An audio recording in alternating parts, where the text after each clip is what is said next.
Hello everyone, my name is Andrew. Today we're going to continue working with ChatGPT API. And I'm going to show you 5 projects that you must write when using ChatGPT API. And one important distinction is that we're not going to use ChatGPT as a tool that helps us write the code. We're going to be using ChatGPT as a technology inside of our application itself. So our app is not going to work without ChatGPT and their services. Let's start. The first application is very simple. Anyone starting from beginner ending with senior developers can write that application in like 10 or 20 minutes. It's a simple chat using ChatGPT. So what I want you to do is get some input from your user, send that input to ChatGPT API, get the response from ChatGPT model, and show it to your user. That's it. That's very simple, very straightforward. Anyone can write it, and it's basically the copy of the UI that you see on ChatGPT website. This time, you're using ChatGPT API in order to interact with your models. And why is it so important if you want to start working on ChatGPT? Because it's going to show you that ChatGPT API is very simple. If you're gonna like working with that application, you're not gonna like working with the second one, which is far more complicated. The second application that you're gonna write is a very specific Q&A chat. So what you're gonna do is you're gonna choose a topic. Let's say that our topic is football, and your ChatGPT model is only gonna reply questions that are related to football. You can do that in like 1 hour or 2 hours, but it's gonna teach you that ChatGPT API is simple, but it can be very complicated if you want it to be. So there are a lot of configurations, a lot of parameters that you must tweak in order to make your chat very specific. The first application, so the first chat that is like 15 lines long, is going to be very broad. If I ask a question about football and then switch my topic to, I don't know, coffee, it's going to answer.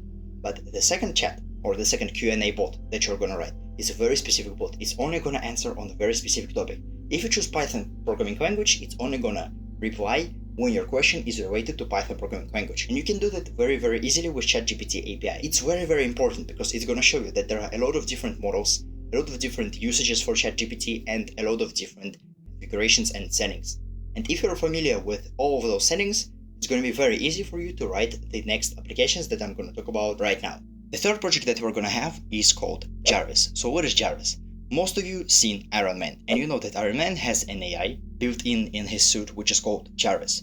So you can say something like, okay, what's the weather today? And Jarvis is going to reply, well, using his voice, like, okay, the weather is sunny, 14 degrees Celsius, or something like that. And what I want you to do is make ChatGPT work as Jarvis. So instead of texting something on your keyboard or on your phone, what you're going to do is just say, ChatGPT, what is 2 plus 2?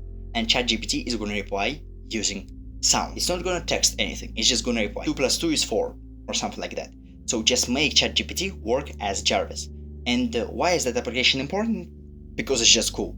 You don't really have to do a lot of stuff using ChatGPT API aside from just connecting it. But what you have to do is make ChatGPT talk. I have other videos on how to get your text to speech, on how to record your speech using Python. So yeah, there are a lot of videos, a lot of documentations, modules, and so on. So just make ChatGPT work as Jarvis. That's your third application. And all the applications that I showed you before that are fairly simple. But the fourth application is maybe the hardest one, which is called text summarization. Text summarization is when you get a very big text and you summarize it in a very small chunk of data. That's it. So let's say that you have a book, Great Gatsby, and you want to get the sum of that book. So you're going to get, okay, this happened. That's it. That's the only thing that you want to get. But the problem with text summarization in ChatGPT is that it can omit a lot of details. So what I want you to do is make ChatGPT the best summarization tool. If I have a book or if I have some scientific document, I don't want to read the whole document. I just want to say, okay, I have the text summarization ChatGPT program that I've written in Python. I just get that ChatGPT data, I just get that scientific data and put it to ChatGPT. ChatGPT summarizes it and I do not miss a single detail. So all the important details must be inside of my text that is being summarized. And the final application that you must write if you want to be a successful developer using ChatGPT is a FineTune model. So what is FineTune model? When you work with ChatGPT, you may want to work with something specific that ChatGPT has no idea of. So let's say that you want to work inside of a company and the company says, okay, we want to implement our own ChatGPT. What you're going to do is you're going to use FineTune. So ChatGPT API allows you to create your own models that are going to respond to very specific questions, your company's data.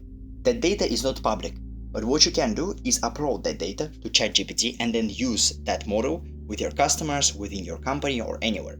So FineTune allows you to tune your model in such a way that it's just gonna make your model very specific. It's just gonna answer to very specific questions, and that's it. But why do you need it? It's because if you master FineTunes, I can say that you mastered ChatGPT, because you can create your own models with FineTunes. You can use different settings with ChatGPT using TextSummarization project and the second project, which is specific Q&A. You can work with ChatGPT and you can do very cool stuff with other projects like Chat or Jarvis. So those are 5 projects that you need if you want to be a successful developer using ChatGPT. My name is Andrew, thank you for watching, and bye bye.